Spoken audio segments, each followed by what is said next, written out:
Hi guys! Nagluto tayo today ng butchi.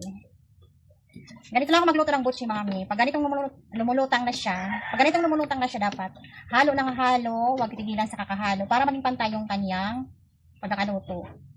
May mga nagtatanong sa akin bakit daw pumuputok yung butchi nila. Pumuputok kasi pinapabayaan nila. Yung ilalim, luto na, yung ibabaw malambot pa, kaya pumuputok sa ibabaw. Dapat ganito pag lumutang na siya, huwag niyo muna haluin pag hindi pa siya lumulutang. Sa kanya haluin pag lumutang na siya.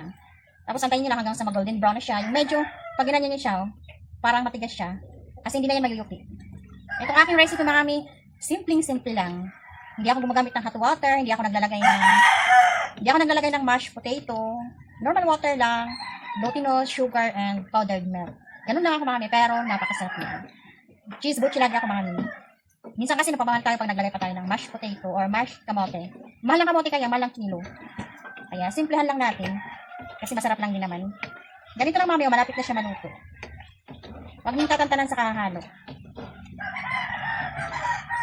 Pag hindi pa siya lumulutang, hinaan niyo muna yung apoy. Pero pag ganito lumutang na siya, medyo lakasan niyo na yung apoy para yung ibabaw, maging crunchy siya. Kasi pag hindi niyo rin nilakasan, hinayaan niyo lang na mahina ang apoy, malambot siya. Kaya, pag hinahon niyo, nadideform siya. Hindi siya naging crunchy ibabaw kasi kaya nadideform siya. Malambot yung ibabaw. Dapat talaga pag lumutang na, medyo lakasan na yung apoy. Pero, panay halo natin. Sana may natutunan kayo. Eto, malapit na maluto.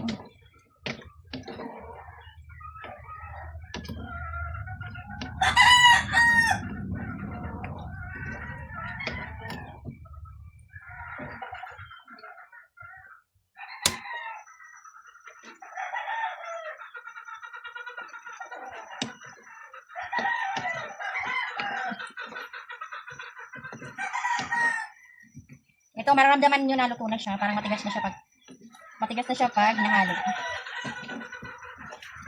Parang mararamdaman nyo matigas na yung ano natin, yung butchi.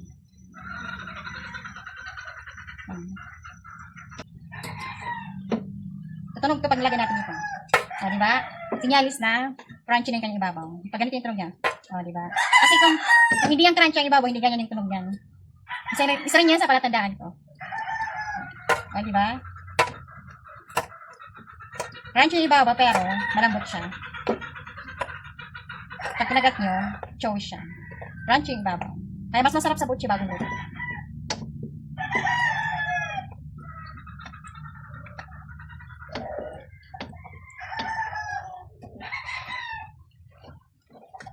Yan. Luto na.